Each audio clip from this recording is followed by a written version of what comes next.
असं की आम्ही सातत्याने सांगतो की देशामध्ये लोकशाही ही राहिलेली नाही.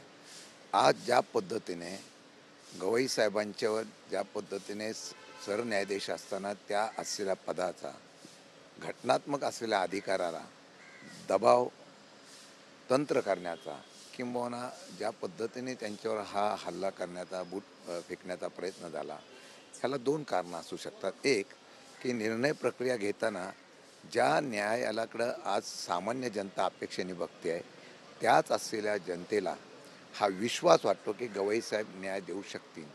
अशा या वेळेला एक वेगळ्या प्रकारचं दबावतंत्र किंवा सनातनाचा विचार करण्याचा प्रयत्न आम्ही होऊन देणार नाही, अशा प्रकारचा संदेश देण्याचा प्रयत्न होता असं मला वाटतं आहे. आज निश्चितपणाने या उच्च पदाला ज्या पद्धतीने अवमान करण्याचा प्रयत्न केला आहे, त्यावर आम्ही महाराष्ट्रामध्ये आंदोलन करतो आहे. जेणेकरून आज डॉक्टर बाबासाहेब आंबेडकरांनी सांगितलं होतं, शिका, संघटित व्हा आणि संघर्ष करा. त्याच माध्यमातून आता या असलेल्या घटनेचं आणि भारताच्या लोकशाहीला वाचवण्याच्या संदर्भातून या ठिकाणी निर्णय घेण्याचा प्रयत्न आम्ही करतो आहे. माझी तर एक विनंती आहे की आता खरी गवई साहेबांच्या माध्यमातून जनतेची देशातल्या लोकशाही टिकवण्याची जी अपेक्षा आहे, त्यांनीसुद्धा निश्चितपणाने निपक्षपणाने निर्णय घेतलेले आहेत. या लोकशाहीला टिकवायचं असेल तर सेशनसारखा गवई साहेबांनी निर्णय घ्यावे आणि ते घेतील अशी अपेक्षा भारतातल्या जनतेला आहे. महाराष्ट्र नवनिर्माण सेना कुठेतरी महाविकास आघाडीबरोबर जोडू शकतो अशी शक्यता असतानाच आता हर्षवर्धन पाटील यांना सपकाळ यांना प्रतिक्रिया देताना स्पष्टपणे म्हटलेलं आहे की हा नवा भिडो आम्हाला चालणार नाही, यांची विचारधारा ही काही संविधानाला धरून नाही, अशा पद्धतीची रोखठोक प्रतिक्रिया दिली. आता त्यांची संदर्भामध्ये त्यांची चर्चा, आघाडी, युती अजून काही जाहीर झालेली नाही.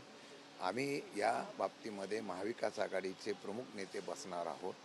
त्याच्या बाबतीमध्ये मी काँग्रेसच्या अध्यक्षांची माझी चर्चा झालेली आहे, शिवसेनेच्या पदाधिकाऱ्यांची चर्चा झालेली आहे आणि त्यावेळेला वेळ येईल त्यावेळेला बैठक करून आम्ही संविधानातला पुढचा निर्णय आम्ही घेऊ.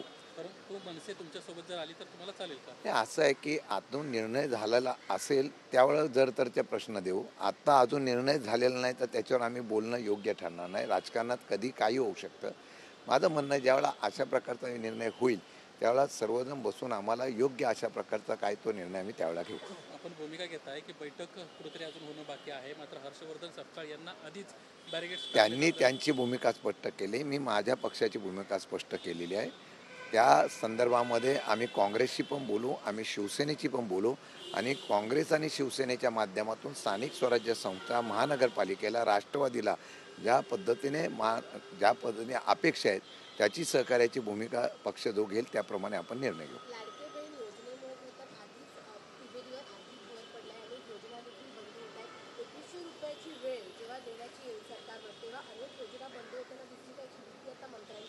अहो खरं आहे, आत्ता सरकारवर आर्थिक बोजा एवढा आहे की सरकारला आता कर्मचाऱ्यांच्या आणि बाकीच्या इव्हन संजय गांधी निराधारांच्या पेन्शन देण्याच्या संदर्भामध्ये सुद्धा अडचणी निर्माण झालेल्या आहे. यांच्याकडे पैसेच नाही आहेत. या पैशाच्या संदर्भातली तरतूद काय करायची, त्यात अवकाळी पाऊस आलेला आहे. शेतकऱ्यांना आता आर्थिक मदत द्यावं लागेल. त्यामुळे बऱ्याच योजना बंद करण्याचा निर्णय हा राज्य सरकारच्या वतीने होतो आहे. तो गरिबांसाठी एकनाथ शिंदेंनी सुरू केलेल्या योजना बंद करतायत. यामध्ये काय वेगळं राजकारण आहे का मला माहीत नाही. शरद पवार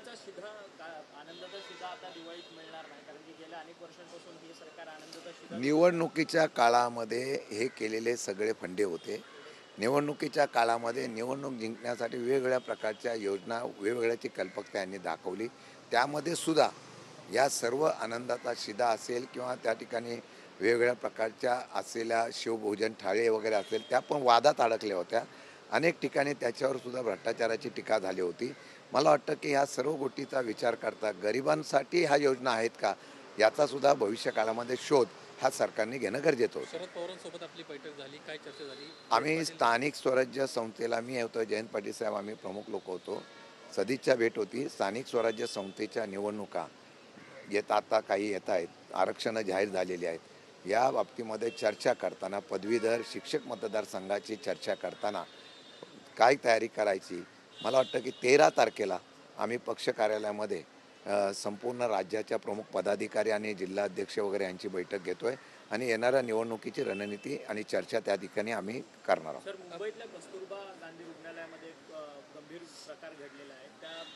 त्या रुग्णालयामध्ये जो म्हणजे निवृत्त होणारे जे कर्मचारी आहेत त्यांनी निवृत्तीच्या कार्यक्रमावेळी प्रबोधनकार ठाकरेंचं पुस्तक दिलेलं होतं महिला कर्मचाऱ्यांना. त्या महिला कर्मचाऱ्यांनी ते पुस्तक निवृत्ती होणाऱ्या अधिकाऱ्यांवरतीच फेकून मारलं आणि माफी मागायला भाग पाडली.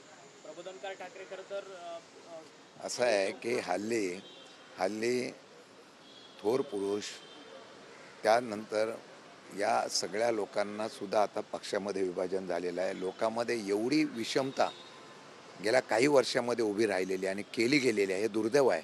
खरं म्हणतं तर सामाजिक चळवळीमध्ये ज्या नेत्यांनी योगदान दिलेलं आहे त्याचा सार्थ महाराष्ट्रामध्ये अभिमान सगळ्यांना देशामध्ये सुद्धा असायला पाहिजे.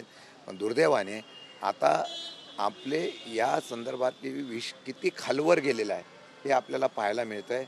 धर्मवाद आणि समाजवाद हे नुसतं कस्तुरबाचं नव्हे तर मगाशी बोललो की न्यायमूर्तीपर्यंत अशा प्रकारचं हे जर पोचवण्याचा प्रयत्न केला असेल तर मला वाटतं तो दुर्दैवाचा आहे. पक्षाला आज एक फटका बसतोय. अरुणलता लाड यांचे चिरंजीव भाजपमध्ये प्रवेश करत आहेत. थोड्याच वेळास त्यांचा प्रवेश भाजपमध्ये होतो. असं आहे की राजकारणामध्ये मला वाटतं की पदासाठी काही लोक येतात आणि पद मिळवण्यासाठी किंवा भविष्यकाळाचे विचार करून जातात, ते निष्ठावंत नसतात.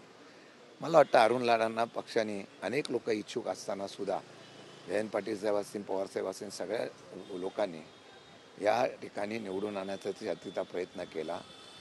आज त्यांच्या चिरंजीवाने पक्षामध्ये प्रवेश करण्याचा निर्णय केला आहे. तो त्यांचा लोकशाहीचा निर्णय, पण आम्ही ताकदीने त्या ठिकाणच्या निवडणुका लढवणार. उद्या नवी मुंबई विमानतळाचं उद्घाटन होतं, परंतु अद्याप देखील दिबा पाटलांचं नाव जे आहे ते जाहीर करण्यात आलेलं नाही. नवी मुंबई असेल, समस्त रायगड कोकण किनारपट्टीवरती राहणाऱ्या लोकांचं म्हणणं आहे की दिबा पाटलांची 12.5% योजनेच्या संदर्भातली खूप अथक मेहनत आहे. त्यांचं नाव जे आहे 12.5% योजना शरद पवार साहेबांच्या माध्यमातून दिबा पाटील वगैरे ह्या सर्व नेत्यांनी केल्या आहे. तिथल्या समाजाला न्याय देण्यासाठी फार मोठं आंदोलन करणारे नेतृत्व ते आहे.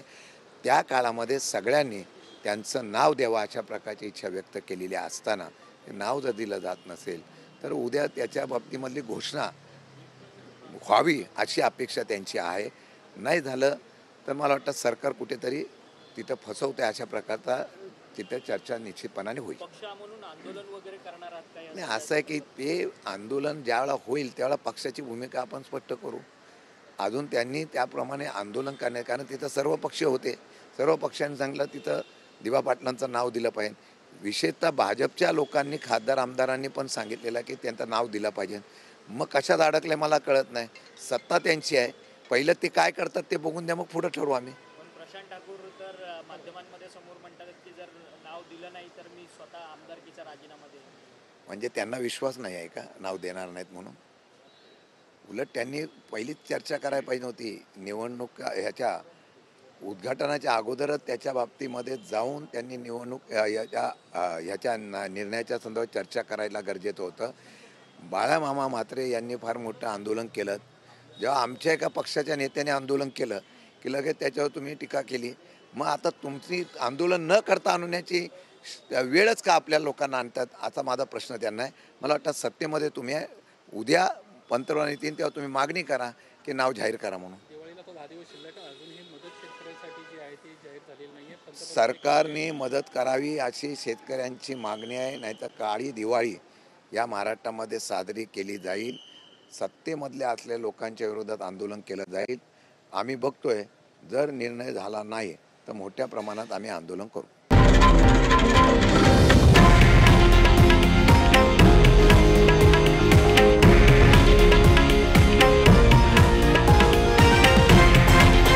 हे आहे देशातील नंबर 1 न्यूज नेटवर्क आणि आपण पाहत आहात TV9 मराठी, एकमेव.